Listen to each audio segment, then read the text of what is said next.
Strange, an X-Files Rewatch podcast for the last time, at least where the X-Files is involved. As previously noted, at least I hope this isn't going to be the end for us, because it's been a fun couple of years. But we will be rebranding, and shortly we will let you know what we're going to be going forward. Yes. So, we have watched a lot of X-Files episodes, and 2 films, and a whole spin-off series I don't think we needed to.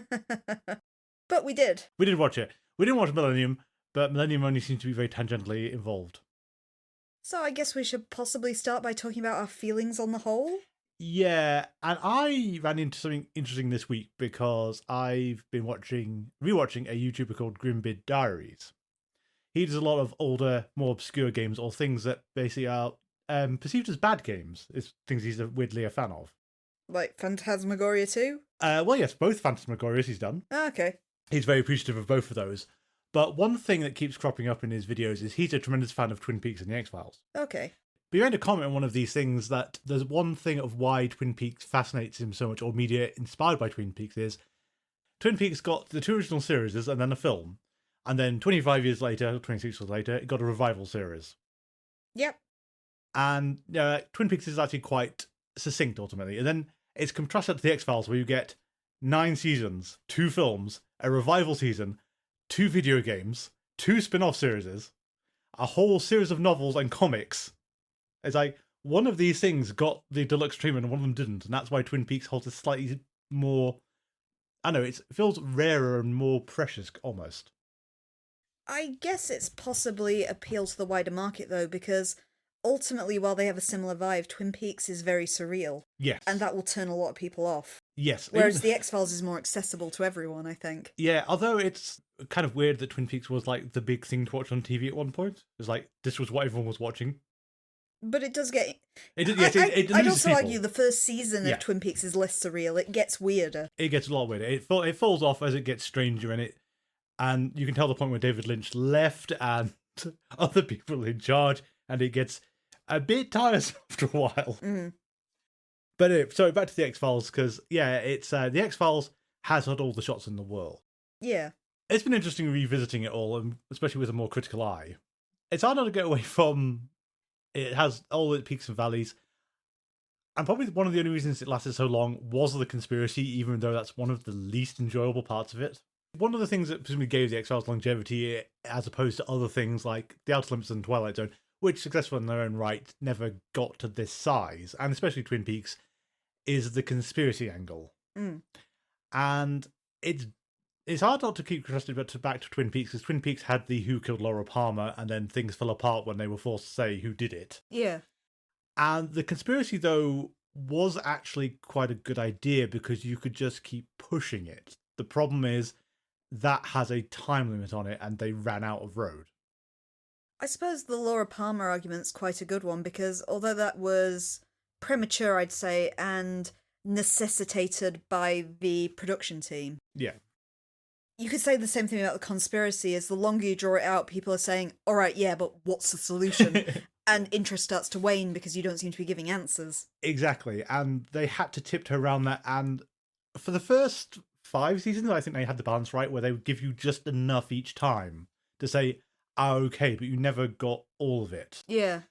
And then they killed the Syndicate off, and that's when everything sort of went tail spinning. I think largely a lot of people would agree with you that the end of the Syndicate is really the downward spiral when it comes to the main running plot of the X-Files. Yeah, and I think we've reiterated it on the last 2 episodes as well, of the problem that I'm not opposed to something daring like killing off the Syndicate. That's fine, you can do anything after that. It's the fact that all they could replace it with is a different Syndicate and a different conspiracy, and they have even less time to ramp up any interest in it, because it's... The Super Soldiers... Does anyone like the Super Soldiers? I know I've probably asked this a few times, but does anyone think that was a good idea? No one ever really talks about it. No. And it's like, as you said, the comics are one of the only things that has ever carried on past the end of Season 9. Yeah. Because, like, Season 10 and 11 just do not care. I want to believe had no time for it at all. For the records, and to sum it up very quickly, because we've never talked about it, Season 10, which now has lost its canonicity in the comics, brought back Gibson Praise as a villain, and he kind of reanimated the Syndicate, let's say, is the easiest way I can explain it without going in there. he created like copies of all the major syndicate members. But his goal was just contacting aliens, essentially, because he felt alone on Earth, and in particular, he felt abandoned by Mulder and Scully due to the events of the Truth. Which, yeah, I can see that. And then again, we've got that same problem that Perihelion has of we can't escape the Chandu Syndicate. They must exist in some form. And season 11 of The X-Files actually had quite a neat hook for its conspiracy arc, which began with, I think it was a shooter at a mall, who, when apprehended, started screaming that he could see the hole in the sky. But ultimately, it became a Black Oil storyline further down the way. See, I like the weird thing like that. I mean, I'm always going to think of all things, Atop the Fourth Wall, Louis Lofag's TV show with the A Piece of the World is Missing running plot with Missing Note. Yes, it made me think a lot of A Piece of the World is Missing. Yeah, initially it sounded something quite Lovecraftian, some kind of cosmic horror sort of vibe to it. But yeah, it was a Black Oil story ultimately. Yeah. So I'm trying to work out the best way to talk about this. I mean, we could go season by season and then do a sort of general mishmash of stuff. Yeah, Just okay. because it's like the Black Oil needs special discussion as well, I think. Let's talk season by season, and then we'll talk about our highs and lows, I guess, at the end. Yeah. So season 1 has to establish itself. So it's very anthology with a little bit of ongoing plot. There's not a lot of it, but it's things like Samantha is set up in the pilot, and then that starts paying off in Conduit. Yeah. And there's a few other bits and pieces here and there, but that's largely where they went with Samantha. Your running thread is looking for Samantha. Yeah, at least that's Mulder's backstory. And we did have that complaint a while back that, on retrospect, it's like Doggett has basically the same plotline for his son. Yeah. Scully and Reyes never get something equivalent. No. So, well, Scully kind of trips into it because of her pregnancy, but Gillian Anderson's pregnancy, but we'll get into that later. But they kind of fell into a weird thing for her, which is an odd thing to have happen. Reyes, they couldn't figure out how to start it. Yeah.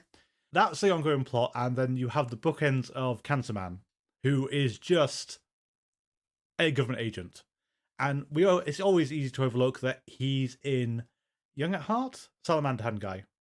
Young at Heart, yes. Because he's berating him when he's dying on the operating table. That is William B. Davis, and it's so hard to catch that. Yes.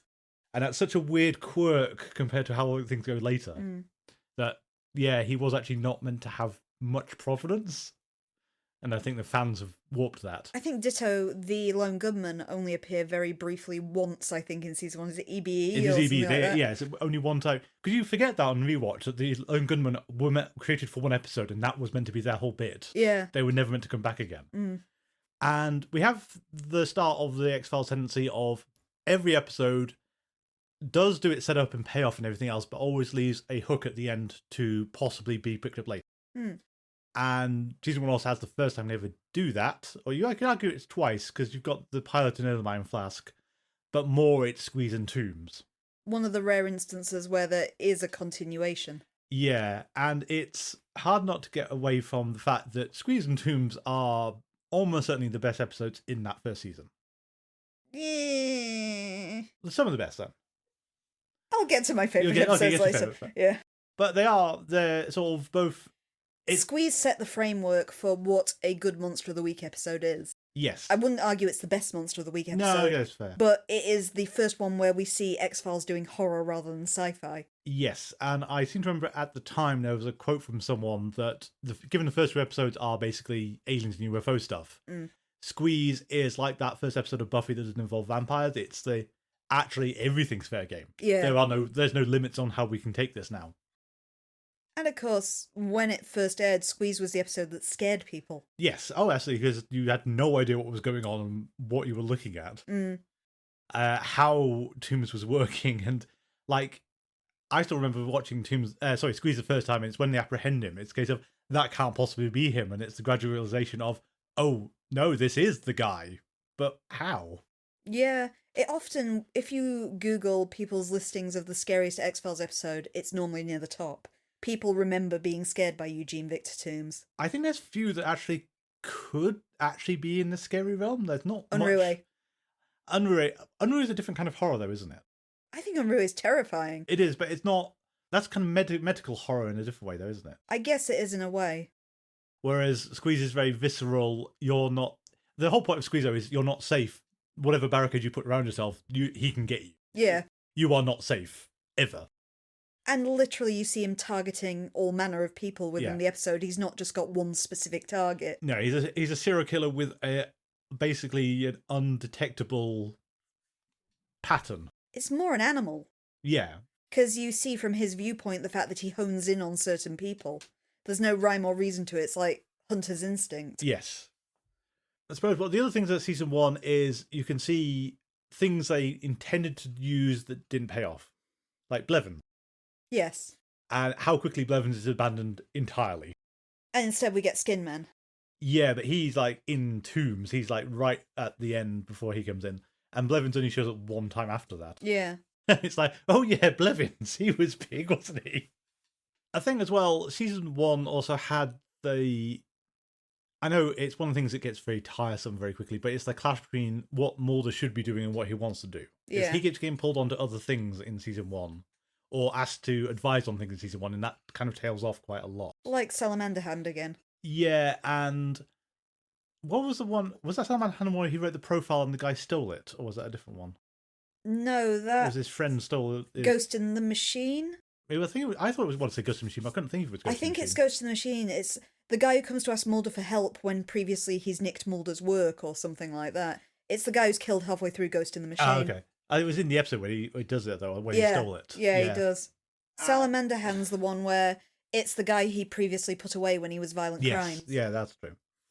Pilot was also one of the weirdest things to revisit, with Scully just briefly becoming a believer towards the end of the episode. Yeah. As in, she just loses all safeguards and is just fully committed. And Mulder has to talk her down Yeah. and get her to be the skeptic again. And Yeah. that's really interesting because that side of her never comes up again. No, that's true. She's always steadfast and skeptic. It's also easy to see where people get into that mindset of, what people think Scully was in the X-Files versus what she is. Yeah. Because it's the whole... She's not there just to puncture Mulder's balloon. She's there to say, okay, it looks like this, but there are all these other things that could explain it that are more rational than what you're saying. It does get a bit tiresome, though, that she walked into the room seconds after the body has hit the floor, for example, in Shadows. Yeah. Any other thoughts on season 1? No, not really. It was... I don't think it's the X-Files' strongest series on rewatch, but it was enthralling enough to get us all into it. Yes, it's like, as I made that point that Chris Carter still thinks the X-Files can work on premise alone. It's like, it could in 1993. Yeah. This was a sufficiently good hook at the time. It's not the hook the fans want. It should also be noted that particularly in these early seasons, now we're watching it 30 years on, it's very dated. Yes. Well, especially, but a lot of other things, it's weird things they don't have, or like the internet being a sort of really sort of something that has to be drawn attention to in the episodes. And cell phones, the fact that we don't have smartphones yeah. and things like that. But they do actually have cell phones. It's something they start nodding at in the new series, though, where Mulder and Scully have smartphones and Mm. things like that. But it doesn't feel as dated as some things. It's like, go back, like, again, we referred to Twin Peaks, but like Twin Peaks was only like a few years beforehand. And cell phones aren't a thing in Twin Peaks at all. Yeah, but Twin Peaks is also stylistically kind of 50s-esque. Well, yeah, it's a very strange out of time place. Yeah. Season 1 could have been the X-Files' entire remit and there'd be no more of it, and it would have been perfectly fine. And interestingly enough, an anthology series with consistent characterization. Mm.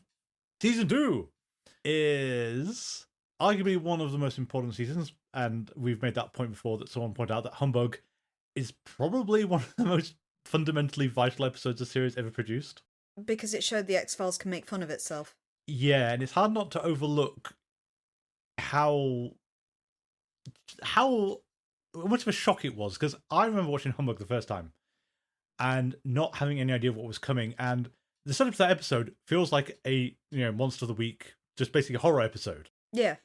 And nothing prepares you for the sort of inversion of, oh, he's playing with his kids. You get your sort of whiplash of, wait, what series are we watching? Yeah. This isn't the X-Files. It also has the nice casting in there of characters like the man from The Other Place. Yes. The character he plays in there is just the dry wit of him. Yeah. And the kind of astuteness of the commentary made by Dr. Blockhead throughout it. Yeah.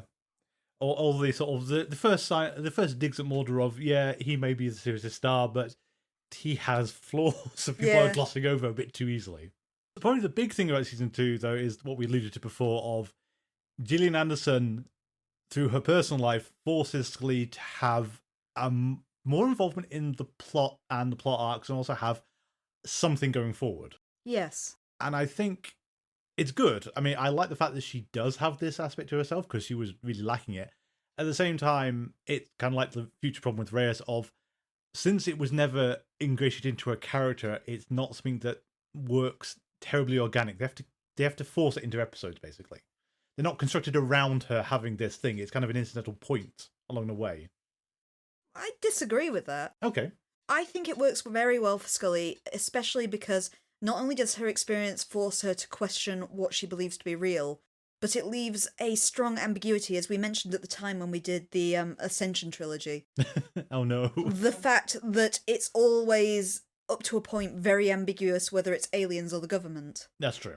Because even at the time, you and I could not agree on this, and we had to put it to the polls being Twitter, to show that a majority of fans believe the government took her. Yeah. It was a very quiet helicopter, though. I'm still not letting go of that one. You're still not convinced by them. I will believe it. I mean, the thing is that later on has made it so confused. I would have believed it's one of the triangle craft from Deep Throat, but it doesn't look like that either. But the ambiguity there also is putting you as the viewer in Scully's position. Yes. In the sense that if we are sat here saying, but Mulder, that can't be aliens, you're in Scully's position, you're being the skeptic in this instance. And so therefore you can feel with her when she's going through her confusion, her development, her coming to terms with this, both her kidnapping by Dwayne Barry, which comes after the 80 times Scully is going to be kidnapped throughout the series. Yeah. She's essentially an assault survivor in more ways than one throughout this, and it's a very, very complex thing that, again, I'll give credit to Perihelion as it focused on this way better than the series does as a whole. Yes. Oh, that's not really in question anymore, is it? But our argument in season 1 is Mulder has a backstory, Scully has no depth. Here's Scully's depth. Yes. And I think season 2 is great, kind of building on her involvement in the conspiracy, let's say. Yeah, that's fair. Mm. I was just thinking, though, it seems like one of those weird hallmarks you can point to, like linking Anasazi to My Struggle 4, is there's a point where Mulder's out in the field and Scully's running into the phone. Mulder has all the dramatic stuff and Scully just gets to say, Mulder, where are you?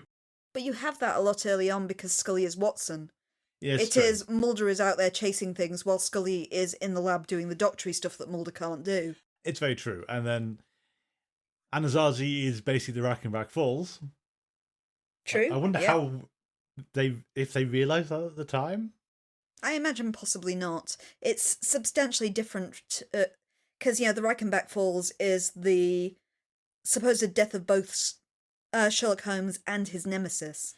You don't have that similarity in the X-Files. That's true. Is it League of Extraordinary Gentlemen where Moretti does survive and he gets Sherlock Holmes shot? Yes. So the conspiracy also sort of kicks off, although it's really clear that even as early as season 2, no one actually sat down and worked out what the aliens were. True, yeah. Because we've got the shapeshifters, which are pretty cool, and then we have whatever little green men involved, who seem to be the very classic greys. Yeah. It's not until about season 5, I think, where we start to say, no, the shapeshifters are the greys. Yeah, a very sensible thing that took them a very long time to get to. 'Cause 5 or 6, it's wherever the unnatural comes in. yeah. But in terms of the conspiracy episodes, they are pretty good. I mean, I would say that Dwayne Barry and Ascension and One Breath, that are a very pleasing little trilogy. And Colony and Endgame also works really well. Endgame is kind of ultimately frustrating just because I have more to discard it later on with he's got his definitive proof and then says that doesn't count for some reason. Fair enough. I'm being non-committal because I'm going to bring up Colony and Endgame later, but there we Okay, are. that's fair. Well, mate, the Colony Endgame will have some weird impacts further down the line, won't they? Okay, I'll say it now. It's my favourite conspiracy arc. Yeah, there. It's Colony and Endgame. It will be appearing on a list later, but yeah. I think that's fine. I disagree with you saying it's frustrating. I think it's the best myth arc of all of them. Oh, no. I'm frustrated what happens with it later on. Okay, not as part of Colony No, and no, Endgame not as part itself. of Colony Endgame. It's Mulder in Colony's intro says, I have proof that my sister is alive and aliens are real. Yeah. And then you get to Gethsemane. Mm. That really bothers them. Gethsemane. Gethsemane. Whatever, that episode. Yeah. That one. The one you can't say. The one I can't say. That's how good it is. It's amazing. It's also, and I remember this being a big thing at the time, is Gillian Anderson's pregnancy did cause problems because it's things like Krychek you feel was designed to take longer. Yeah, when I think they flip Krychek's evil switch in about his second appearance. It's or his something. first. It's his first even. He's assigned to Mulder in Sleepless, and Sleepless ends with him going to Cancer Man with the report he stole. Of course, after he guns down Tony Todd's character. Exactly. So it's like, that clearly was meant to take longer, but then Dwayne Barry had to be pushed up because Gillian Anderson had to be taken out of the picture. Yeah. So, whatever the plans were for season 2, I think Krychek was meant to go with a slightly different path there. Mm. But it's not a bad thing, because Krychek is actually one of the consistently good parts of the conspiracy episodes. To a point. Well, he's always entertaining when he's on screen. I think SR819 is like one of his nadir appearances. I did have a little Google earlier when I was making my lists, and I saw a Reddit thread where people were talking about who the best X-Files villain or monster is if you take Cancer Man out the equation. And Krychek was largely cited to be everyone's favourite. That's fair. I was saying, because we'll get to best villain, and I was debating this because I was thinking, surely Cancer Man counts for something. And then I kept putting qualifiers on that because I have foibles with giving him that accolade. Yeah, I think if they hadn't retconned Enemy, I would have more respect for the Cancer Man. Yes, I'd say also if they'd let him die in the truth, I'd have also had more respect. It's in the same way as in Good Conscience now, I can't call Enemy a good episode, No. where at one time I would have said it was one of the very best. Yes, thank you, Chris Carter. Mm. Anything else for season 2? No, move on to 3. Move on to 3. So 3 is the inevitable rise of Darren Morgan when you don't know what kind of episode you're going to get this week. Like, Humbug was the sort of warning shot, and now it's deadly serious, and suddenly we have Clyde Bruckman or Jose Chung or War of the Coprophages or... I do think we have the highest amount of comedy episodes in season 3 and 4 combined.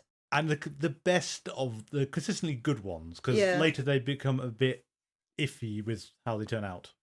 Yeah, I would say that Darren Morgan, on the whole, he never slips. No. I think all of his episodes are very strong. Yeah, and it's still... what's the lake monster one? I've forgotten the name. Quagmire. Quagmire is probably the least of them, but that's because it's not really his in the same way. No.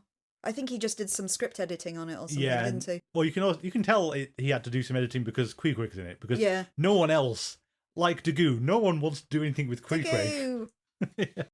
But Queequeg is like, if Queequeg is in the episode, he wrote it. I gotta admit, I'm one of these people who don't like it when animals get hurt. I was just sad that they killed Queequeg off. Yeah. You don't need to kill off Scully's pet dog. No, all I can think of is he could see that no one wanted to bring this aspect of her into any of their episodes, so there wasn't a lot of point keeping the dog around. No. And presumably, or maybe it was a mandate from someone else that, you've had your fun, but she can't have this tie to her personal life. Which is a shame because other than that one boyfriend she had once, Scully doesn't have a personal life. Yeah, I mean, that's something we didn't talk about in season 1 a lot, is that there are these glimpses of the wider X-Files universe that never really come back again. Like Mulder's ex-girlfriend, whose name was just blanked from my... Phoebe Green. Phoebe Green. One of the 5 women Mulder actually finds attractive. I've got an image of Mulder's funeral in about season Futurama. 8 now. Yeah, like the Futurama one, where you just have Phoebe Green, Scully, and Diane Fowley. Oh, who gets to do the eulogy? It's like, he was unbelievable in bed or whatever it was. Oh, and the vampire from Blood. Yeah, there you go. Oh, not Blood, it's 3, isn't it? 3 yeah, with the vampire. The 4 people Mulder sleeps with in the series. Yeah. Harsh, but fair. There was that bit, and then there was like Scully's female friend who she went to the birthday party of her nephew, maybe? It was really unclear. Was it a birthday party or a baby shower? I was trying to remember in my head. She goes to some little party, doesn't she? It's a birthday party because we noted at the time there's that weird disparity between Mulder's actually good with kids, and sometimes Scully's good with kids, and sometimes Mulder's appalling, and no one has that down right. Yeah, I always think it makes sense for Mulder because he's a profiler. Yeah. And therefore, you see it more in the early episodes as Mulder is really good at talking to children. Yeah. And it kind of makes sense because unlike Scully, who's got a background in forensics, Mulder's got a background in psychology. Yeah. It's like Roland, where he knows exactly how to talk to Roland. Yeah, Roland's a really good example of Mulder's ability to talk to children and people with disabilities and things like that. Yeah. But then, after about series 1 and 2, we kind of forget that Mulder is actually quite personable. Well, actually, even in season 1, because... Season 1 has the Born Again. Yes, where he's really pushing that girl to her Yeah. limits, and everyone's saying, stop it. Mm. You're going to give her a problem. So it's... Because that leads to the point we kept making a joke of for so long of, is there a series Bible? And you found reference to the fact it does exist, but no one reads it, apparently. Coming off of Anasazi as well, because we should probably talk about how the conspiracies loop in the early ones. So you come off of Anasazi into Blessing Way and Paperclip. Mm. Blessing Way, I don't think needed to exist per se. Kind of a filler episode. I'm not a fan of that arc, I must admit. Paperclip is a lot better though, because Paperclip feels you're actually advancing towards something. Yes, that's true. We have a whole load of. We certainly have some dramatic reveals. It's like the whole smallpox vaccination stuff starts kicking in. We actually start having our best ties between purity control and the vaccine attempt. Your attempts to make purity control mean something.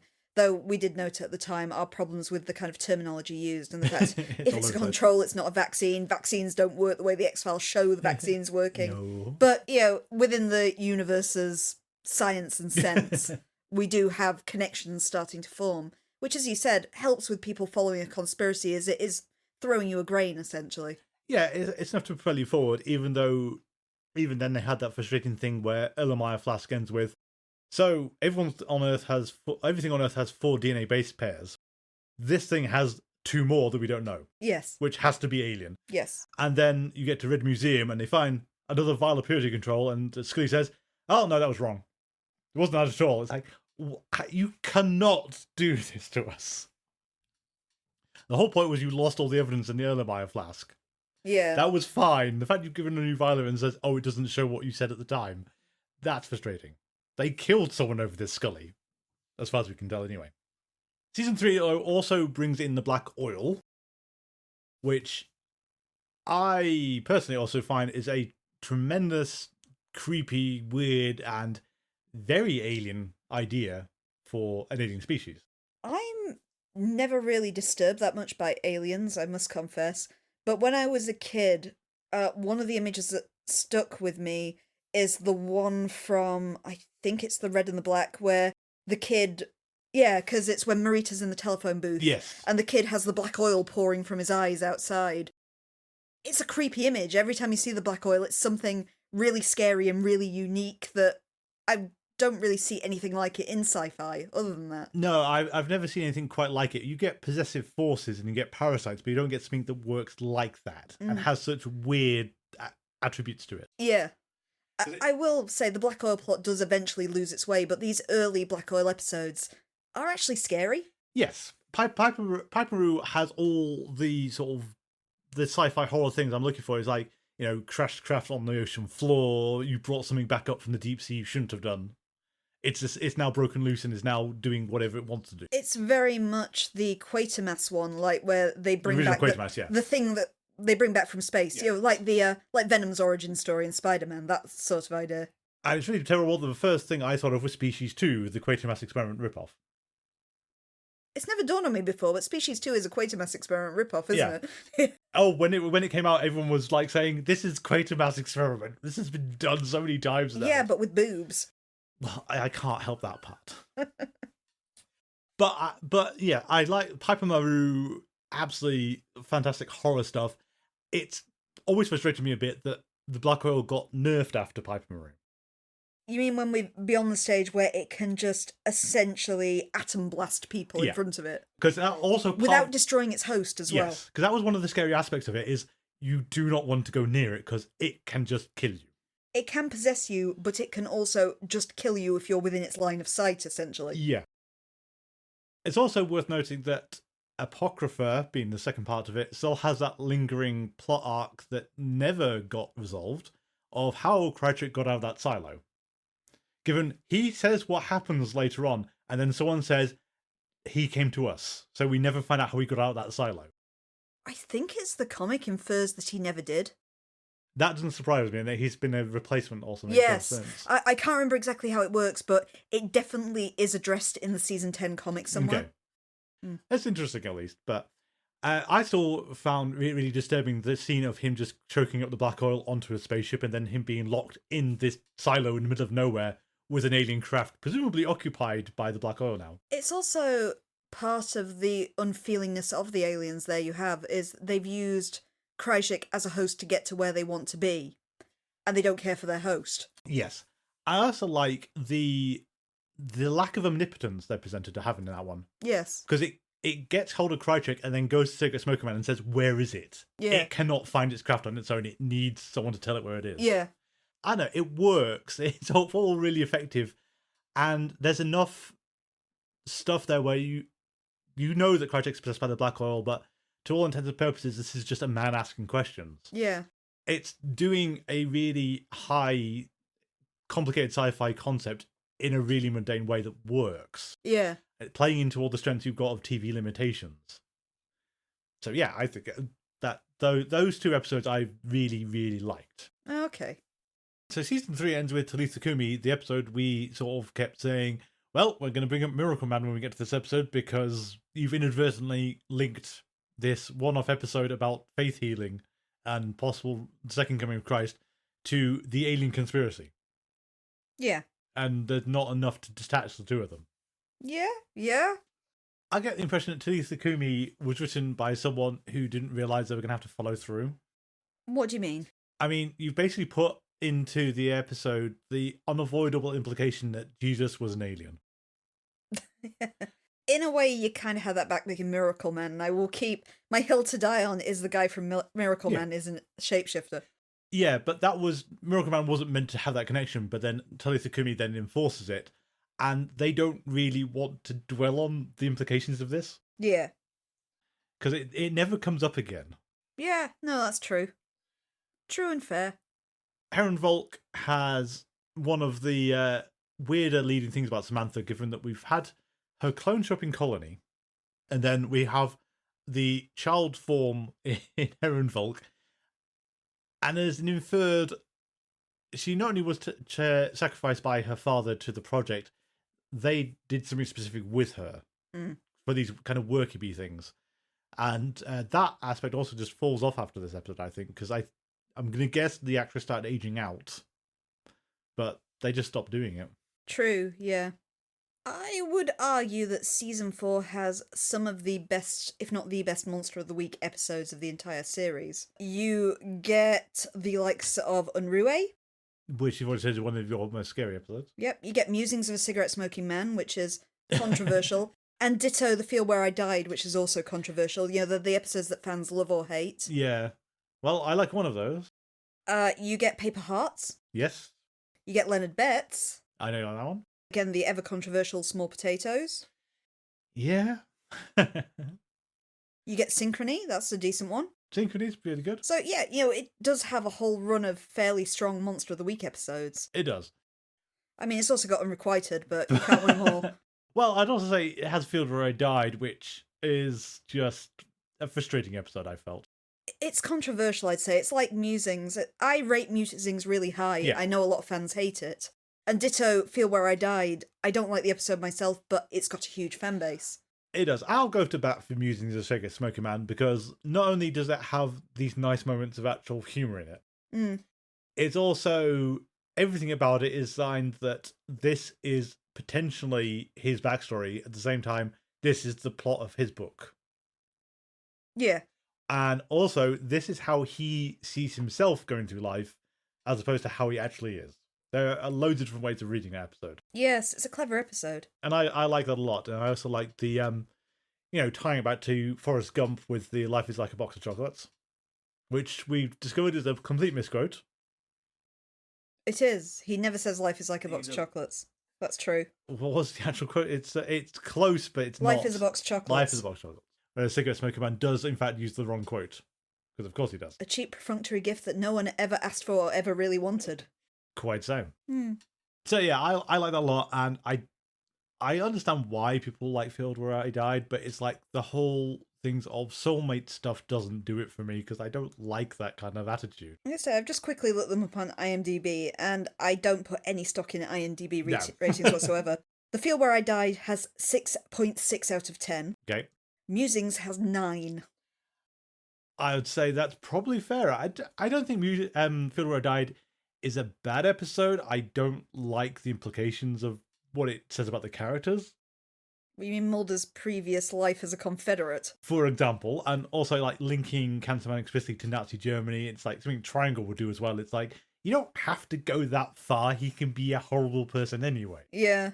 You don't need to make the generational thing. And the weird situation with Samantha and Scully in the their apparent perpetual rebirth thing. And Mulder's soulmate, who he meets once and never meets again. And well, doesn't she die in the course of the episode? And it's and I understand to some people that whole soulmate thing is this is part of the appeal, but to me it's I'd much rather detach you from that so that you can fall in love with someone, and if something happens to them, you are allowed to live your life and not bemoan the fact that you've lost them forever. I've got to admit, curiously, I have seen the concept of twin souls mentioned twice lately. One of them was actually a true crime case that was incredibly negative about twin souls. You know, the idea where we get the soulmate from. The other was the film Together. Yes. Where it was portrayed in a more positive light. So it's kind of interesting how different people kind of latch onto this concept of soulmates. That's true. Together, incidentally, is a horror film that slants more into the comedy side of things, it must be said. I wasn't expecting it to be as funny as it was. No, and it's more lighthearted than you'd think for the concept. Yeah, it should be noted. It's probably not as bad as you're expecting from the concept either. It is grisly, though. But it is a bit grisly. It's body horror. Yeah. So if you're not into that sort of thing, it's not one for you. No. But it's surprisingly a more beat film than I was expecting. Yeah. I was quite pleasantly surprised by that. Satisfying ending, too. Yeah. It was like, you do wonder how you could possibly end this. And there is obviously another way they could have ended it, but I think they went with the more interesting one. The more interesting one. It's like, I always think of Dark City of all things. Dark City's a really good film. It is. I think it's an amazing film, but I do appreciate that when you get to the climax, there are the two syringes. Yes. There's the concentrated dose of the stranger's memories, and there's the prepared syringe with how to use their powers. Yeah. Obviously, he gets how to use their powers because what on earth happens if he gets the other one? Yeah. Like, you can't even begin to wrap your head around what that would have done to the plot. Yeah.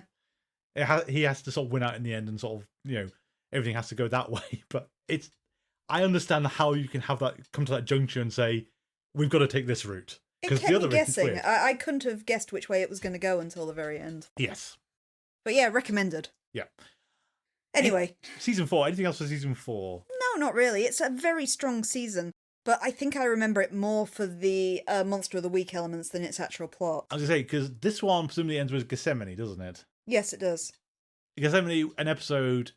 I don't know if it's so much Gethsemane as it's Redux Part 1 that infuriates me to the nth degree. Yes, Redux and Part 1 and 2 at the start of Season 5. Yeah, but Gethsemane...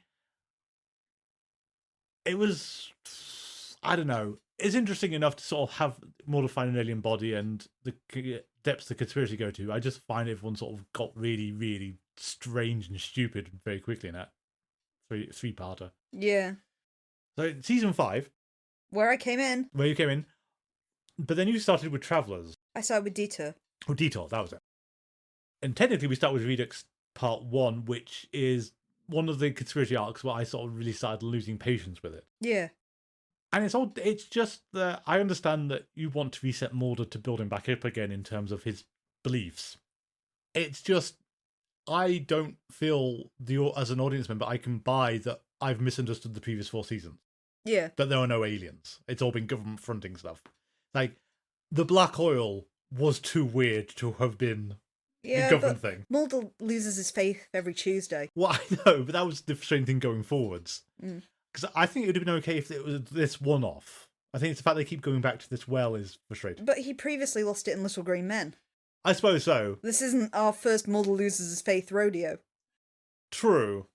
But I think you understand it in Little Green Men a bit more why, as he's lost access to the X-Files, he's been put onto boring FBI work, he doesn't want to be there anymore. Yeah.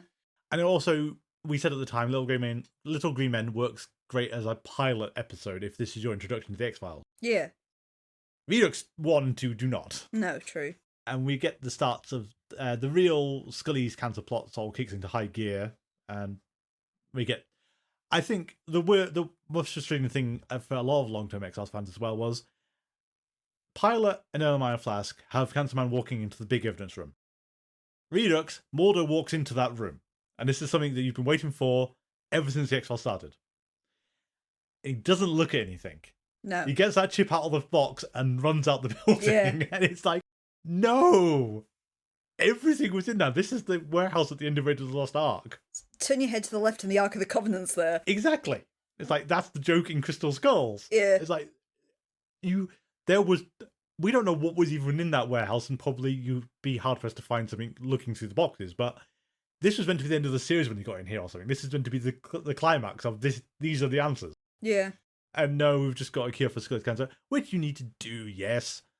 And how the chip works, it's all very woolly, ultimately, I think. I think we pressed the whole faith thing a bit too hard there, where it can't be anything other than the chip being put into an executor, but we still go, oh, we don't know what did it. Like, is it not the chip? It seems a bit weird. I can buy the fact that the chip is widened, designed in a way that will kill you if it's ever removed. Putting it back in and her immediately going into remission feels a bit cheap. Well, it's not even the same chip, though. It's a different chip. But it's the same kind of It's chip. the same kind of chip, yeah. Yeah, I think it's just weird. And then, I think as for running plot, like season 3 had the MUFON group, everyone's had it removed and they're all dying of cancer. Yeah. Like, you've done the foreshadowing and set up for it just fine. But why have you made these chips do this? Why is it so easy for people to detect them? And why could Pendrell trace the shipment to a Japanese scientist? Because we really never go back to that. That Japanese scientist, he's just gone. True. We don't care about him anymore. All right, season 5. What other things are in season 5? See, I have a special soft spot for season 5 just because even though I came in on episode 4 of this season, this was the first season I ever saw. But on rewatch, I'd say for every hit there's a miss. It's where the series is starting to maybe lose its shine a little, I think. I think it's the build-up of we've got to keep the conspiracy going and we can't reveal too much. We've got to keep stringing things out. So with its strengths, I'd say we've got Chinga, we've got Bad Blood, we've got Patient X and the Red and the Black. I think for me, this is the last part of the conspiracy that I think is actually quite good. I mentioned it before. That image has stayed with me since I was a kid of just the Russian teenager with the oil pouring down his face. It's such a striking, scary image that scared the absolute bejesus out of me as a kid. And Patient X being Cancerman's wife, that great weirdness happening. Cassandra, yes. Cassandra. And it's her later appearances just don't have the same hit because of how she was used in that episode. You've also got Travelers, I think, is a great episode. The Pine Bluff variant and Folie à Deux, again, they're really good one-shot episodes in there. Yeah. And then there's the things that are just cratering. You have Kitsunagari. Yeah, I mean, Kitsunagari, we can talk about more later because I've put that onto one of my lists. And Scisogeny. Is it your best episode list, Nick? Oh, no, it's not. Scisogeny as well. Kill Switch, they're the weaker Monster of the Week episodes. Yeah, it's weird that Kill Switch happened and then they still let him come back and do first-person shooter, and shouldn't he be barred from the writing room? No. I couldn't include first-person shooter in good faith on any list. No. But it's magnificent. Yeah, but not... I really, really enjoy first-person shooter. In the same vein of I really, really enjoy Phantasmagoria too, I think. Well, I was going to say, because I put on... It's on my best list, and I put an asterisk next to it because it's the whole... I can't, in good faith, put it there. It's one of my best episodes. I debated putting it on my best episode list and thought, it's not actually a good episode. I cannot in good faith put it on the list. Not first-person shooter. I was going to put Alpha. Is Alpha your first-person shooter, then? Yeah, because... When I can't remember when Alpha happened, but rewatching Alpha, I remember it being dreadful, and we rewatched it. It is dreadful. It's a terrible it's episode. So funny. It's the most hysterically bizarre episode ever. Everything that dog breeder came out with was just gibberish. Alpha also appears on one of my lists, but I have to caveat it to apologize so deeply to the guy who plays the villain in Alpha, Oh, yeah. because he's one of my favourite actors. Yes. Oh, yeah, Andrew Robinson. Is like, you can't... That's the name, Andrew Robinson. Oh, I just think of him as being Garrick. Yeah. Or... He's also Rory in Hellraiser. Yes, I'm trying to remember his name. But yeah, I would jokingly put it on my list because I had so much fun watching Alpha last time. Absolutely demented episode that it was. So yeah, so season 5 is very much the peaks and valleys and just falling into holes. How did season 5 end? Season 5 ended with the end. With the end. The one with Gibson Prose. Yes. So this was meant to be the end of the X-Files TV's life. Yes. Because we were meant to transition into just doing films and that fell apart. And this is the one where I will complain quite bitterly because 20th Century Fox sold it to me with the whole, you have to watch this before you watch Fight the Future, and that was a complete lie. Because nothing in the end has any bearing on Fight the Future other than the X-Files office has burned down. Again, that happens every Tuesday, so who cares? It's a good cliffhanger. At the same time, I think you see an echo of season 11 back here. Because the whole thing You can't call it an echo if it's the first one. Well, I think it's like the progenitor of an echo that comes back in season 11 then. But it's the whole thing of Cancerman needs Gibson Praise. Yes. It's very much like Cancerman needs William. Yeah, true. And in neither case do we actually understand what they need them for. Because they used Gibson Praise as the glorified alien detector when we get to the beginning. Yeah. And we don't know what William is there for. I quite liked the end. It's a good full stop and... yeah. Fight the Future, then, is a film that I think his reputation keeps weirdly fluctuating. People seem to be very, very torn on Fight the Future. I've seen Fight the Future and I'm very torn on it. Yeah, well, I remember when it came out, it was the whole, this is more conspiracy stuff than I think the last 5 seasons have given you. Because Well Manicured Man literally sits down and says, right, here's what's happening. We're all screwed. Here is what we've got. You have 24 hours to rescue Scully before I don't want to know what's going to happen. Yeah. So I like that aspect to it.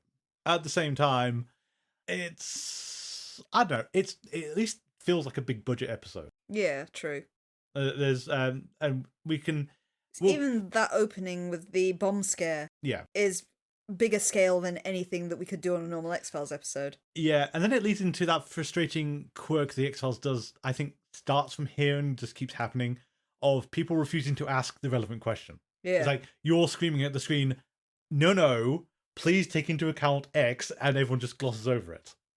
It's still, we'll hold you responsible because you're in the wrong building, and it's not, we evacuated everyone we could out of that building. If we hadn't been in the wrong building, everyone would have died. But 4 people died. Yeah, but everyone would have died. Yeah. No one presses the point. It's so annoying. Yeah. And then the X-Files are closed down again. No, actually, no, they're already closed down. No, they're already closed down. Scully's been reassigned. That was the thing. Yeah. That was the big thing. But otherwise, though, I think Fight the Future might just be a big episode, but it's like a big episode with a big budget. Stuff happened, you learn stuff. Yeah. You get nice cameos from Skinner and the Lone Gunman, and Cancerman gets to do his Darth Vader thing, which is actually really satisfying. Yeah. You can't get away from, I've seen this plot, it's called Alien. True. Did we not think of anything else for this? And so then the experiment failed and we go back to TV Land for season 6. Mm-hmm.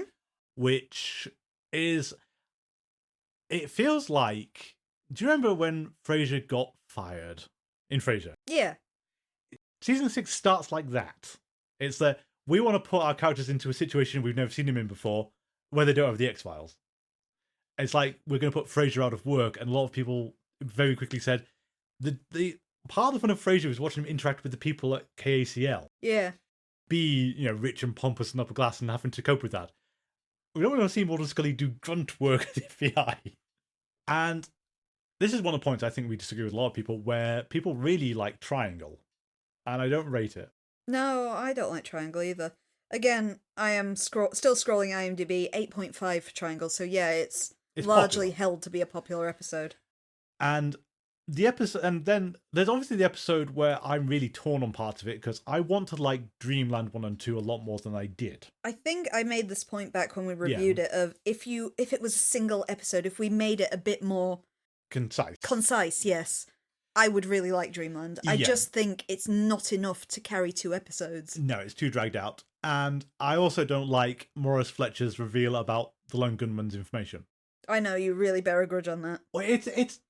I think I'd be fine with him doing that. It's just what the Lone Gunman are publishing is transparently not real things, because it's obviously fake stuff they're giving them. That's infuriating. But at the same time, the concept of Dreamland is so intoxicating, isn't it?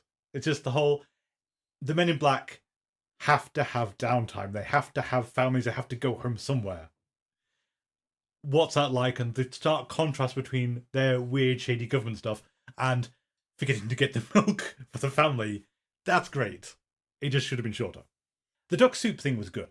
Yeah, true. It's like that's really nice. The mirror. That is good. That's really good. It's just too much. I do think, even though conspiracy-wise we're on the downhill slope now, Season 6, when I was reviewing this, actually does have some of the best Monster of the Week episodes of them all, period, in there, I would argue. It's got Tithonus in there. It does have Tithonus. It's got, Dreamland, I would still argue. How the Ghost Stole Christmas, The Terms of Endearment, Rain King, Tithonus, Aguamala, Monday, Arcadia. You have a really strong run of Monster of the Week episodes. This is very true. You also have Alpha. It's very strong run of episodes. But also Three of a Kind as well. We didn't mention last season would have been The Usual Suspects. I kind of count the 2 as one episode because they're 2 halves of it. And those are both really funny episodes too. Yeah, and we'll take 2 points on that is I found I enjoyed How the Ghost Stole Christmas a bit less this time, unfortunately, which is unfortunate because I remember it being really funny. See, I thought it was the other way around. I didn't used to rate it, and I enjoyed it more on this watch. Okay. It's never going to be one of my favourite episodes, but I thought it was good fun. Yeah, I think I like the concept more. I think it's just the bluntness of them explaining why it's happening just bugged me. I think you have a bunch of episodes as well that kind of toe the line between being comic and serious quite nicely. Like, Drive has some nice... kind of entertaining dialogue, and it's a great character study as well. Terms of Endearment as well is really... It's not really a funny episode, but it's just got some great black comedy in there. Yeah, and we can't lose sight of the fact that we could have had Bruce Campbell as Doggett, and wouldn't that have been great? And ditto Arcadia is, at its core, a horror episode, but has some great comedic moments. Yeah. I'll go back to the Unusual Suspects... Three of a Kind a bit as well, and Unusual Suspects. And we made this point at the time, is it's so infuriating to look at those 2 episodes and say, here is your template for the Lone Gunman spin-off series. And that's not what the Lone Gunman series looks like. Despite the fact you've got the entire basis of it, it's there. You've done it twice. We don't really need to talk about the Lone Gunman again because it's dreadful.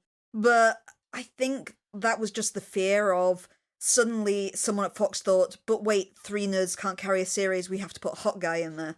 Well, but the problem with that, though, is that it was put a hot woman in there, and then after the pilot, put a hot guy as well. Yeah. It's like, you've really lost the core appeal of this series. These 2 episodes, which worked absolutely perfectly. Because you can still have Kimmy. I know you don't want Kimmy. And let's face it, at the end of the day, you're marketing it towards X-Files fans who already know who the gunmen are. Yeah, I think it's a fear that you can't grow your audience. You're taking a subset of the X-Files audience, and despite its success riding high, that's not enough for the people. Yeah. How does season 6 end then? I'm guessing we're Biogenesis? Oh, let me just check. Yeah, it's Biogenesis. We can pretend it ended on Field Trip if you want. We can, yeah. Field Trip is a good ending. Well, you can then buy that after Field Trip, nothing actually happens. Everything's a fungus dream. Yeah, for the rest of the series. Or you can say Biogenesis being one of the most absolutely baffling conspiracy arcs this series ever had. But hey, it leads into that time a zombie stole a spaceship. It does. But then it has all the weird messianic stuff. Because because we mentioned Fatality Kumi, they brought up the implication that Jesus was an alien and then discarded it. And now you have that slab of rock with various holy texts inscribed on it that slashes the Bible to Genesis. Yes. And it's one of those... It sounds deep and meaningful till you stop and think of, why is the bit of metal slicing through a Bible? Can it read the book from across the room and then slash into it? Why is it written out Bible verses in Navajo on its hull? Yeah, a language that, people know when Navajo entered linguistically, they know the date it comes from, and that ship is too old. Yep. I understand what you're trying to imply here, but that doesn't gel, because if Navajo was that old, it would have mutated and changed into a very different language, because that's how it works. So 6th Extinction 1 and 2 is, I think, 6th Extinction I will always can never let go of. Zombie stole a spaceship. Which is still one of the most baffling resolutions to, you can't leave that spaceship on the beach. The fact it's there at all is a problem, but you can't leave it there. You know, the fact I can't even begin to enjoy the episode now because you have just put in my head that a zombie stole the spaceship and I can't see anything else. Well, I want to know where... But that's clearly not meant to be the idea, but that's the only thing you can come to a conclusion of, isn't it? There's no other explanation for where it's gone. Mm. And 6th Extinction 2 is... I think making a lot of it Mulder's virtual dream was a mistake. Yeah. And then having Cancerman steal his brain tissue... it was just...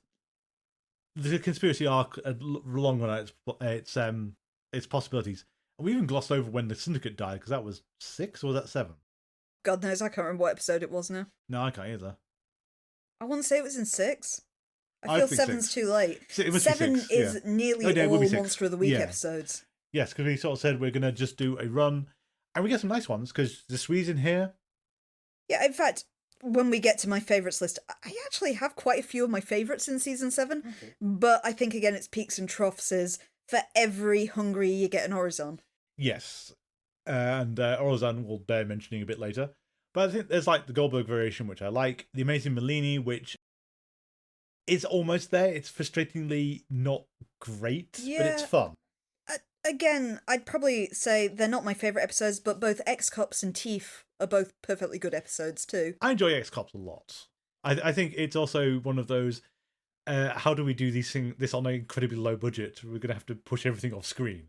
I also really, just for a particularly nasty Monster of the Week episode, I think Brand X is pretty good for, just a straight horror. Plus you get, Tobin Bell, Jigsaw, playing the villain in there.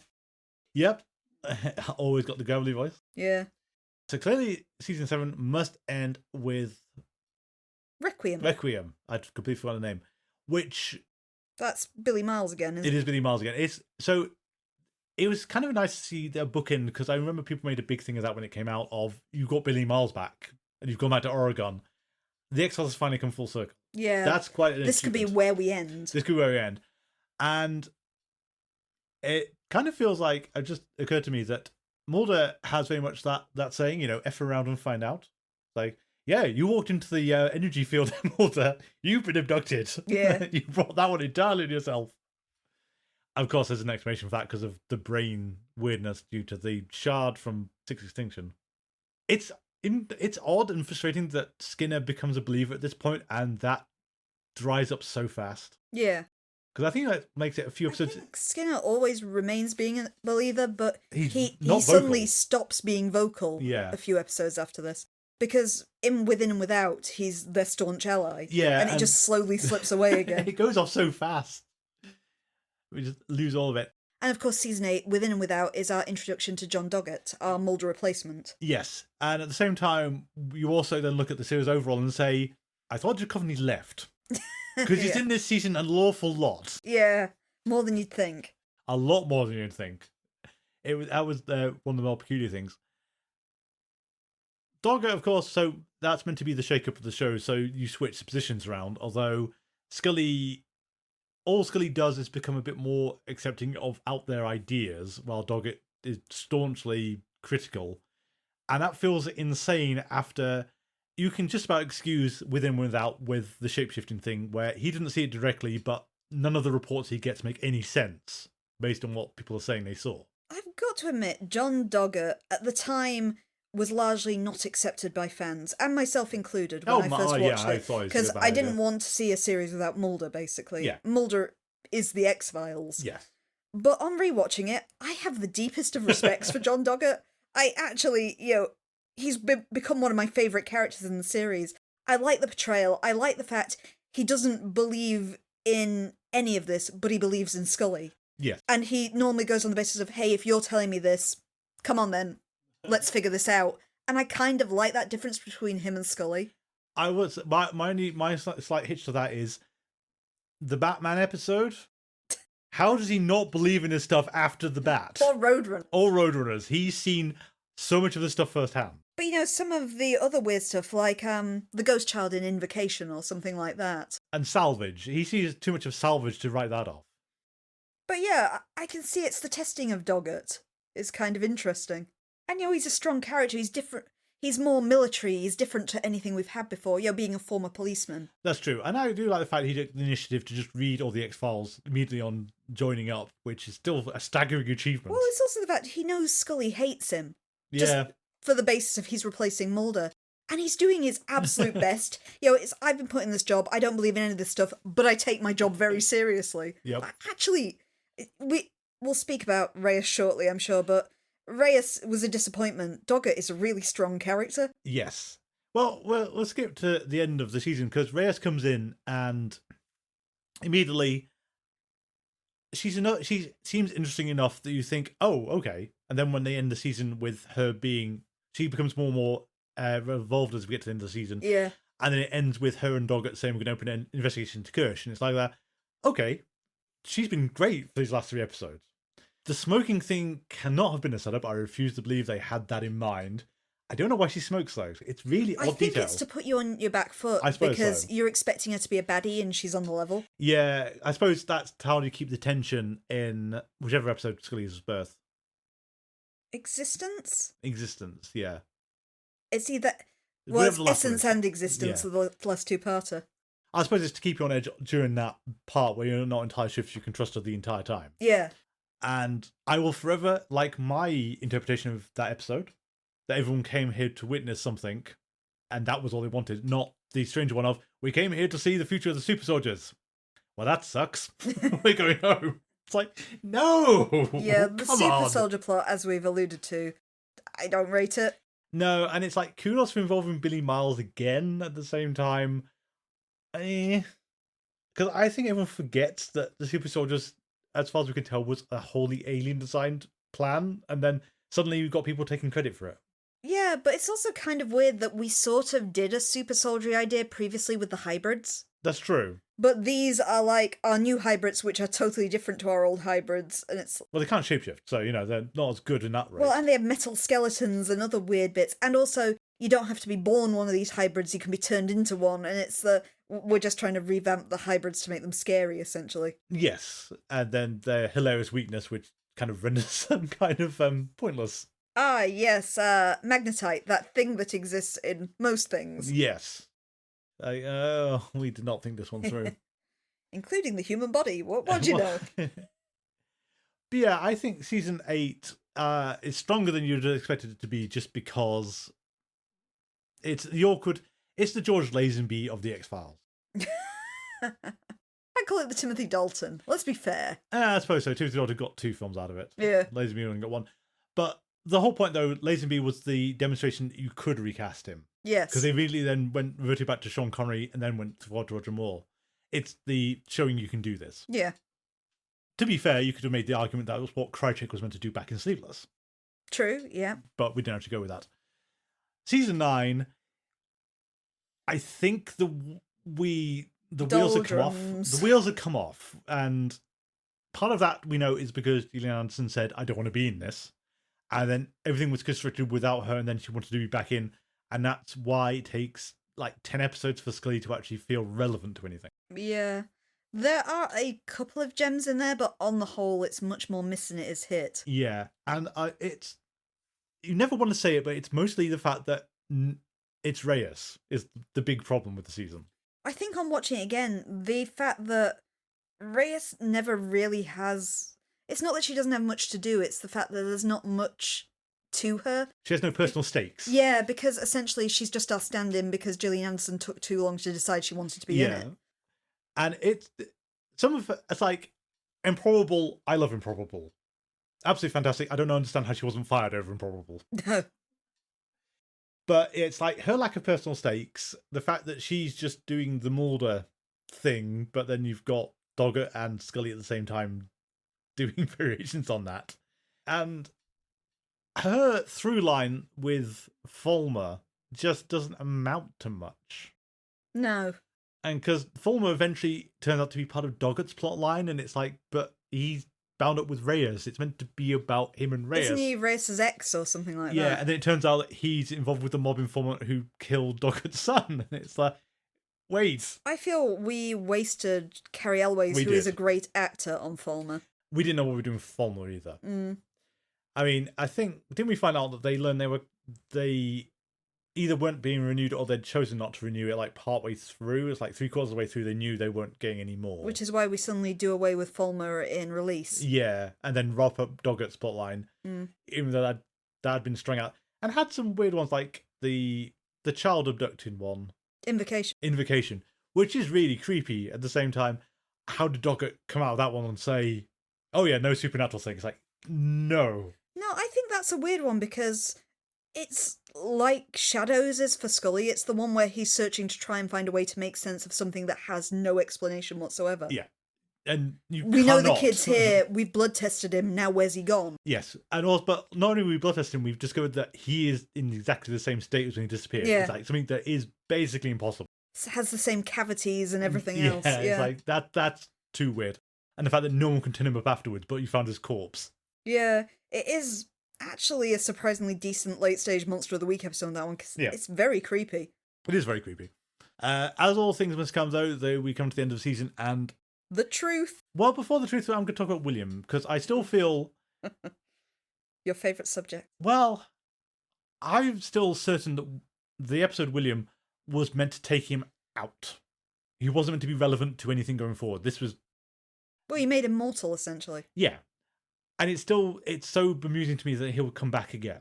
Because I'm pretty sure the whole point of William is, we're going to remove this piece of the series, it's not working, it's just doing terrible things to Scully's character. We'll shuffle him out the way.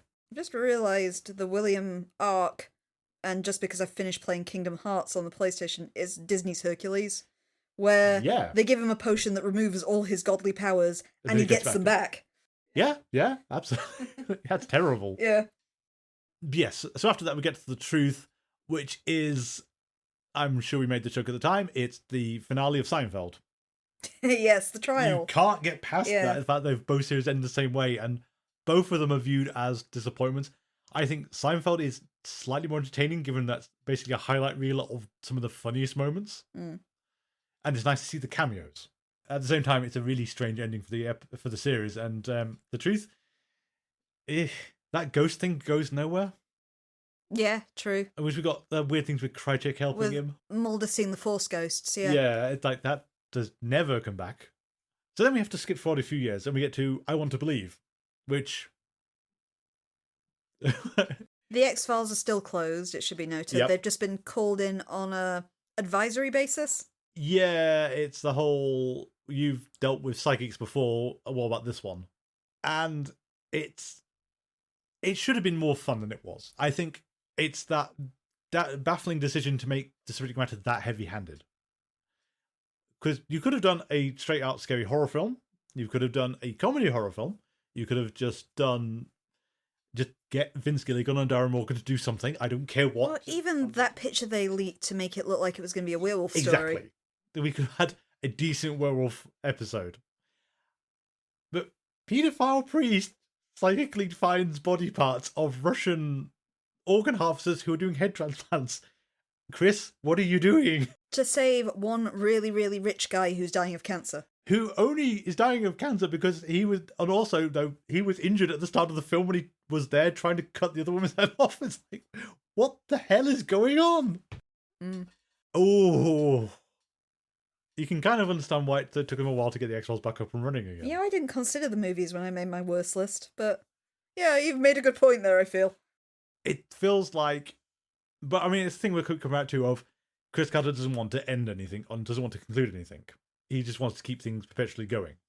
I'm sure he's made a comment, or we've commented on some reading of him, in the fact that he always leaves enough of a hook because he hopes that he's going to get another series. Yeah. So nothing will ever wrap up 100% because he always leaves that hook there. And I think it's past the time you need to stop doing that. Yeah. Because I think I Want to Believe should have been that. I mean, making it just a one-off Monster of the Week episode, the implication there was fine. Yeah. This is a terrible Monster of the Week episode. This is really it's boring. I think is one of the problems. It's boring. I don't understand why you've done this to Billy Connolly. I don't understand. Skinner, we thought was dead. That was a pleasant surprise that he was in this film. And you've done some name checking, but on the whole, I do think, though, it has basically kind of wrecked Scully's character going forward. Yeah. Because no one can get away from her work in a genetics place or a children's hospital. Yeah. That's all she does from now on. So we fast forward another few years, and Tad O'Malley enters the proceedings. Our right-wing shock jock. Who espouses basically no right-wing opinions. He's just a conspiracy nut. I suppose he's a bit on gun control thing, but he's not really right-wing at all, is he? He's not even that extreme for a conspiracy nut. It's not like these kind of ones you hear in America, the kind of QAnon sort of ones. Yeah. He's not that extreme by real-world examples. Yeah. Well, is he just fact-checking? He's sort of trying to get people to fact-check and sort of go on the record and things. It's like, you know, the conspiracy YouTubers don't care about that. They'll just say this stuff. Yeah. Also, he's got a lot of money. Anyway, the X-Files is reopened. And for the modern era. For the modern era. So they promised us 6 episodes and we said, cool, finish the conspiracy off. And he didn't. But more funny than that, though, was we said really early on, is there a Darren Morgan episode? Yeah. And it's like the second week or something after he announced, it's like, yes, Darren Morgan's watched an episode. We said, hooray! And it's the best episode in the series. Absolutely. You can't get away from it. It's like you watch Curse of the Were Monster, and it doesn't matter where it came from, because we know it started off as a contract script. You just watch it and go, and he didn't write the films because... Yeah. I'll go further than that. Just let Darren Morgan write the whole thing now. I don't have any problem with that. I mean, Morgan and Wong have proved themselves. They used to be like the guiding principle of the series. Then they wrote Never Again, and we said, whoa, what are you two doing? Why are you doing this to us? I always think, I always looked forward to Vince Gilligan episodes too, because I think he writes characters wonderfully. Like Drive, where he's a detestable, kind of racist, homophobic character, and Vince Gilligan makes you feel sorry for him because he's so good at writing characters. Yeah. I think Vince Gilligan actually has the most consistent track record of anyone. I think it's like Soft Light is probably the iffiest of his lot. I like Soft Light. I like Soft Light too, but it's not a great episode. It was in my long list, but yes, it has not made the short list of best episodes. So we can't really get away from the fact that season 10 is very short and has Babylon in it. Which I did forget, we forgot to mention this last time when we actually talked about Babylon and everything, is in terms of like making this episode, the series work as a whole, it does at least have that interesting bit at the end when Mulder can hear the trumpets. Yes. And it's heralding the end of the world, which I thought is actually a great lead into My Struggle 2. It's akin to what I was saying from the season 11 comics with There Is a Hole in the Sky. Yeah. It's that idea of there is something terrible coming and only certain people are aware of it. Exactly. That's really cool. We've been over the fact that we're, at least I'm certain that Einstein and Miller were teed up as being the new Mulder and Scully, and Chris Carter was told very firmly that you couldn't do that. And that's why they just vanish off very quickly. Yeah. And it's in retrospect, I don't like My Struggle 2, but I do like the fact that it's showing this event an event that's only been like teased and hinted at for so long. Because this is, you know... This is finally it. Something has happened. The conspiracy is kicked off. What the pandemic thing is going into effect. All that stuff that Well Manicured Man has been hinting at all the way back in Fight the Future. It's not quite a holiday, but at least things are happening. The world is ending, and we have a solution, but it might be too late for Mulder to survive. Scully's fine. Cancer Man reveals himself to Mulder, and it's like, yeah, okay, he shouldn't be alive, but this works. Terrible cliffhanger, though. You don't end a series like this. But it's okay, because it was all a dream. And that was kind of where you started losing hope with season 11, really. Because it's writing 101. It's never all a dream. Yeah. You may think you have an original spin on this, and there are some people who've done this to greater or lesser effect, but you are generally not that writer. Yeah. They knew what they were doing with it. For ultra obscure references, I would say that Pathologic, the video game, kind of gets away with this one because it's such an out there moment, and they have a barrel of stuff to make sense of it and tell you why it shouldn't be a surprise to you it was. People have made this work. Chris Carter can't. I will give The Matrix, for when it was all a dream, actually works as part of a plot. Yeah, I think. But then again, that wasn't the reveal at the end of the film. No, was it's it? the twist at the start of the film, which is why it's acceptable. Exactly. You can do this, but you have to. Like, Lone Gunman also had this, sort of, in that strange VR episode. Yes. That wasn't good either, but on retrospect, that was such a weird episode. Anyway, what was the first thing we asked when season 11 got announced? Is there a Darren Morgan episode? Is there a Darren Morgan episode? Yes, there is. It's the final episode of The X-Files. We'll hear no more commentary on this. That's it. We're out. I'm sure glad that's where they ended it. Aren't we just not... We'll skip through the last ones, because the end of season 11 is the experimental phase, which is great for the writers who've got a chance to do this. This is like one of your last chances. You're meant to be wrapping things up. Don't do this now. But again, as we commented the week before, when we summed up the episode, Chris Carter said something to the effect of, "I'm happy if it ends here, but..." Yeah. And as we previously said, he always leaves this open hook. Yeah. Which in this case was William not being dead. Yeah. But first we have Ghoulie, which is how to make Mulder and Scully's son feel absolutely reprehensible the entire time. I feel this is where we needed Vince Gilligan, to be honest. Yes. Because as I just mentioned with Drive, you need a way that William has done these horrible things. We need to make the audience feel sorry for him still. Yep. Which I would believe 100% Vince Gilligan could have done this. Yes. I know some people do, because there's some strangely positive comments on him. Well, I'm going to go on Vince Gilligan, Breaking Bad. What's the brother called? Hank. I hated Hank in the first episode. Yeah. Absolutely detested him. Thought he was absolute scum. Just wanted to see him meet a messy end. By the time that actually happened, I cried. Yeah. Because I was so upset when they killed him. Because that's how you make a detestable character likable. Yep. Yeah. You don't give him 2 girlfriends, a book of pickup artistry, and make him write creepypasta. And then have him randomly attempt to murder these 2 girls. Yeah. Who then love him afterwards for some reason. It's just everything about it. I mean, we know that it was not intended to be William, and that's probably where most of the fault lines are. I'd buy him being a fan insert character written by a teenager. Yeah. This is not what I'd expect to actually see in a series written by mature adults. Yes. But again, it's the whole, this was meant to be sleep paralysis stuff, and the fact they've forced William into it, that's where the problems come in, because it wasn't conceived to do that. And yeah, skip over the episodes till we get to our conclusion, which is, I know we said a lot of times, but it's like, you put My Struggle 2 and My Struggle 4 next to each other, and it's like, these aren't even the same. No. And I know that you've retconned My Struggle 2 to be all a dream, but at least that was big and exciting, as much as I hated it. I hate this one a lot more because it feels like such a waste.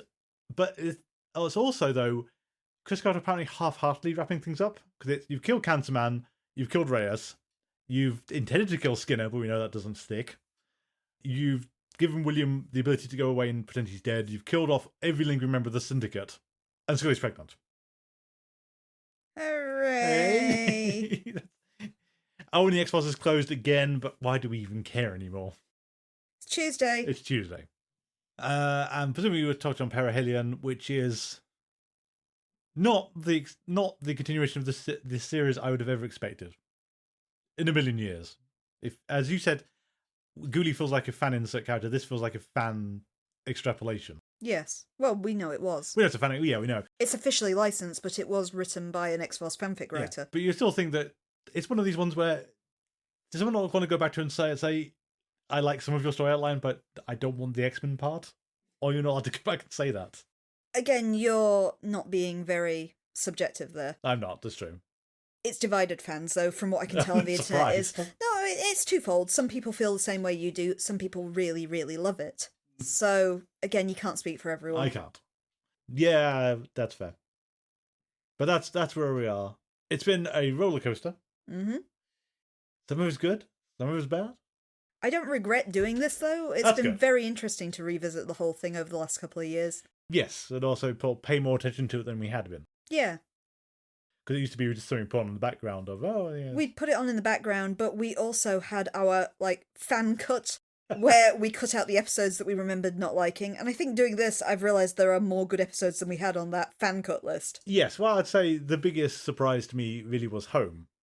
Home, yes, is an episode that I never really liked on the first No. viewing. And actually, yeah, it's fun. Yes, it's surprisingly funnier than I remember it being, and it's sort of it work. Everything about it works a lot better than I give it credit for. Yeah. William B. Davis knew what he was talking about. So I guess we'll do our big final list of favourites. Hooray! So we had to. There's an obvious divide. You've done it before. We have to do it again. We have to take the comedy episodes out of the running because they tend to overwhelm everything. Yeah, as I mentioned previously, last time, back when I was a blogger, I tried to do an X-Files best episode listing and realised if you do a top 10, it winds up being 10 comedy episodes. So we are splitting this to the best funny and the best serious episodes. Okay, so you want to go for your top comedy episodes? Oh, we're doing comedy first? Yep. Okay. You want me to begin? I'd like you to begin. Do you want them in descending order? Go on then. Number 10 is The Rain King. Okay. I love it. It's Yeah, so no, sweet. It is a nice episode. Yeah. 9 is Goldberg Variation. Okay. Another pleasant, fun episode. And the next, because we previously mentioned we count them as one, The Unusual Suspects and Three of a Kind. I very much enjoyed those ones. 7, I wasn't sure whether to count this as a comedy episode or not, but I'm going with The Unnatural. Yeah, I think it's principally designed as a comedy episode, I think. Yeah. You're meant to laugh. It's got a really sad ending, but I think it's supposed to be a comedy episode up to that point. It's sad, but also uplifting ending. Because, he got what he wanted to be in the end. Well, it's the point, though, isn't it? Yeah. Yeah. 6, and further down the list than I thought it was going to be ultimately, is Mulder and Scully Meet the Weir Monster. Okay. Can't really say anything about it. It's just a great fun episode. 5 is the episode I always think I pronounce incorrectly of Je Souhaite. Okay. 4, and I know lower down the list than you have it, is Jose Chung's From Outer Space. Yep.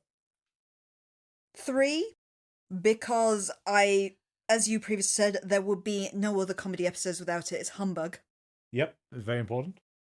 2 is The Lost Art of Forehead Sweat. Yep. I don't know number 1 And is. literally everybody who's listened to this podcast knows that my favourite episode is Clyde Bruckman's Final Repose. Okay. So I have similar but different. So at number 10, I had Improbable. Yeah, I bunked that off the list, but I did think of that one. It's just it's a weird episode ultimately, but I do get a lot of kick out of it. 9, I put X-Cops, which I know you don't have at all, but I do enjoy the cops' treatment of the X-Files. Yeah. Number 8, Goldberg Variation. Yeah. Number 7, I just had Unusual Suspects on its own, but I feel it can be kind of linked in there. Yeah. Number 6, like you, I had Were Monster. Number 5, I had For Humbug. Oh, controversial. Number 4 was Bad Blood. I always think that one's overrated, but yeah, it is fun. Number 3, Clyde Bruckman's Final Repose. And we've maintained this a lot, since the start, but my number 2 is The Lost Art of Sweat. It's a great episode. It is, I know. It's just kind of a hilarious thing of the top 3 episodes, the same 3 episodes, just in slightly different order. Yeah. Number 1 is Jose Chung's From Outer Space, because Lord Kinbolt has commanded me. We have to do what Lord Kimboat says. Now we do. But you missed Just Sweet off your I entire did. list. I considered Just Sweet. You put X-Cops on there and not Just Sweet. Well, personal opinion. Both of them are good. I mean, Just Sweet. We kept on going. Just Sweet is a great episode. I very much enjoyed it. Yeah, I scrubbed off some honourable mentions on here. I did have Home on there, but I couldn't decide whether I classed it as a funny episode or not. It's a difficult one. I had Improbable, and I did have X-Cops in my side one as well. Cool. I still think Bad Blood is overrated. Serious then. I think we'll be quite different on this one. I think we might be. Well, I'd probably be surprised. Do you want to go first this time? I can go first. Okay, so should we do them in tandem? Okay, so what's number 10? Number 10, I've got +1. Piper Meru and Apocrypha. Okay.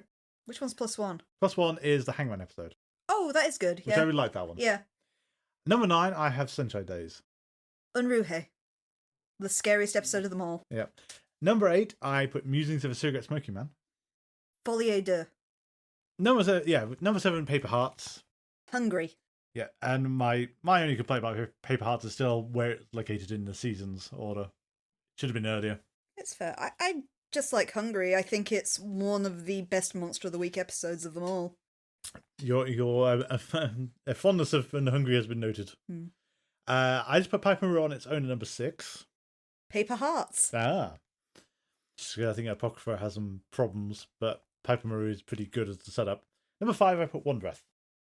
I don't actually like One Breath, but I put for 5 Colony and Endgame. That's fair. Did I manage to leave that one off? I still think it's the best one. No, I think it's really good. I do think Colony is really good, and I just managed to leave it off this list. But number 4, I've got Beyond the Sea. 4, I have Musings of a Cigarette Smoking Man. Number 3, I put Squeeze and Tombs.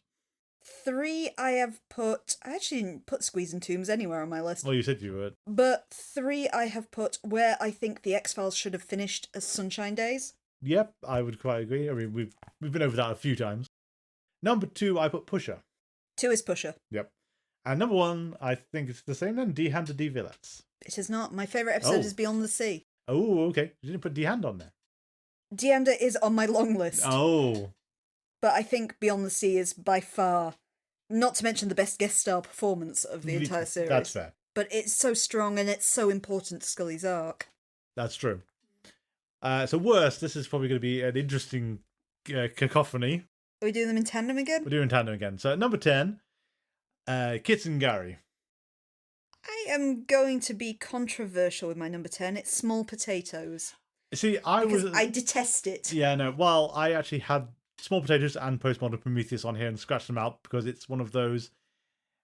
It's a weird one. They're not bad in themselves. They've aged badly. I debated putting Postmodern Prometheus there on the list, but I think the thing that's not put it on my worst list is the performance of Dr. Polidori. Yes, he's quite incredible. Even though I don't like the tone of the episode, I think he's great in it, which is why it's just Small Potatoes for me instead. That's fair. Kits and Gary is that just you've wrecked most of Pusher with this episode.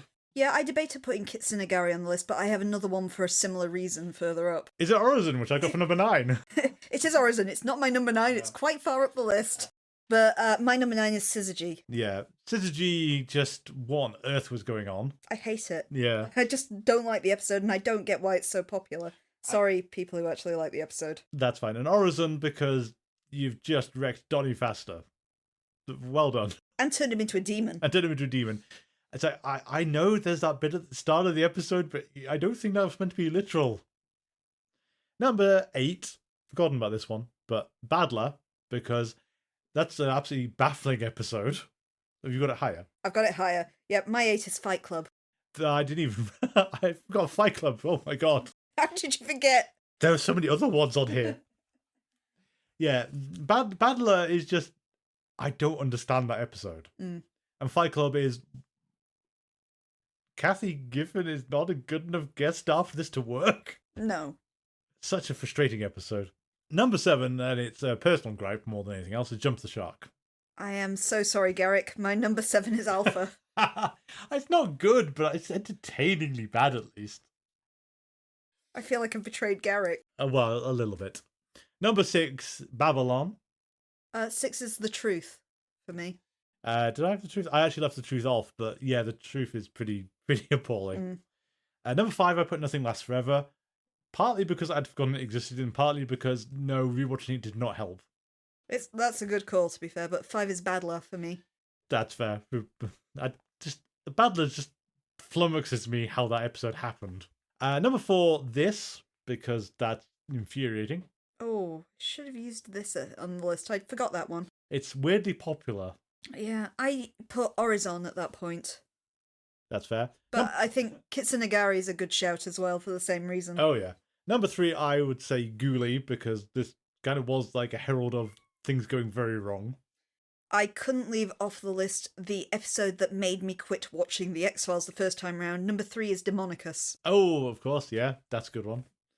Number 2, Tessos Despicious, because again, it's like, I don't think even if you'd had the budget to do the giant cat, it would have helped, because it's still such a weird, confusing episode. I think much like your Alpha, though, you can't include Tasteless Dead Speechless on the list. 2 is Jump the Shark. Are you just saying that because, like, Forehead Sweat is kind of redeemed? Yes, yes it has.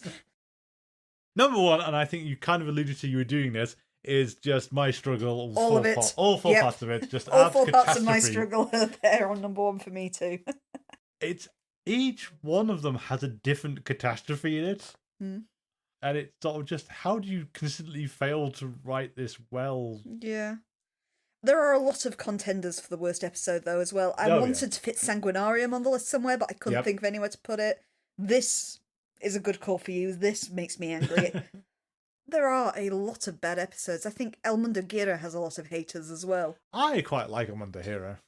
I can see why people don't like it. Yeah, I think There are a few other ones that haven't now seem very racially insensitive, like Fresh Bones. Yeah, and Hellmoney to a point feels a bit off.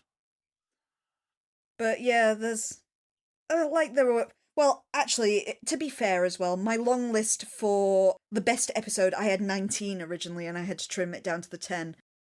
Please don't be offended if we missed any off either list. There were a bunch of contenders, which I will give honourable mentions to, things like Red Rum, Leonard Betts, DPO I had on there that just couldn't quite make the cut. Yeah, that's all fair. So one of the so I kind of alluded to, this is the weirdest one, which is best overall villain, and I've nominated one person above the others. Okay, but I've got also got a kind of funny answer than the one with the qualifiers. So who would you go for best villain? Best overall villain. If we're not counting reoccurring ones, are we counting reoccurring ones? Either way. If it was a reoccurring one, I'd probably say Kryjik. Okay. If for non-reoccurring ones, I'm going to go with Robert Patrick Medell, the Pusher. Well, that's what I had too. But my follow-up answers, though, were also Dr. They, because he's actually the true villain of the series. He is, yeah. The caveats are Cancer Man, but seasons 2 to 5 only.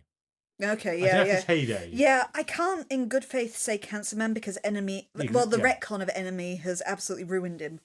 Yes, but it's also, that's when he's actually allowed to be interesting, because the revival stuff, he's in control and unassailable, which is not why it's interesting. And after 5, we went into that weird phase when they didn't know what to do with him properly. But 2 to 5 is when he has enough levels of control, but there's points where people push him and he starts making mistakes or slipping up and things, and he's more human. See, Robert Patrick Medell for me is the most memorable villain in the X-Files, and to this day I can't say the word cerulean without adding a cooling breeze to it because of him. But I've also got my honourable mentions for Monster in the Weeks of Brad Dourif as Luther Lee Boggs.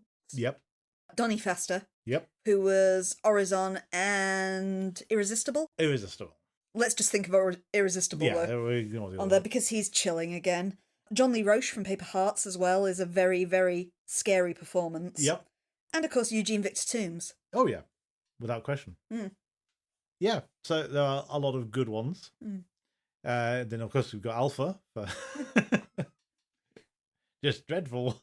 Good old Garrick. He was fun, at least. It was more her that was funny in Alpha, anyway. Just the gibberish, the stuff she was saying. Yeah. Going, what? Garrick is much better in DS9, where he belongs. Yes, or even in Hellraiser. So the X-Files is done and dusted. Unless they do that revival series, and then we can come back. We can come back to this. We're not holding our breath. There might be another book. I don't know how well Perlin actually sold. We have said we'll continue. If anything more does come out, we can bring back Things Are Getting Strange in X-Files Rewatch podcast just to talk about the new book or whatever as a special. Our email address is thingsagainstrange42@gmail.com. Or hook me up on social media. We are on Twitter and Tumblr @GetStrange42, on Mastodon @GetStrange42@universedon.com, or on Facebook, where you can find us by searching for Things Are Getting Strange and X-Files Rewatch podcast. Also, if you're not sick of my voice right now, I do stream live on Twitch TV under the name AdverseCamber42, Mondays and Wednesdays at 8 PM GMT and Saturdays at 5 PM GMT, where I am currently playing Silent Hill F and Digimon Story Cyber Sleuth 2 Hacker's Memory. Our theme music is Envisioned by Kevin MacLeod. You can find that on Computech.com, licensed under the Creative Commons by Attribution 3.0. Thank you all for listening, and for the last time, the truth is out there.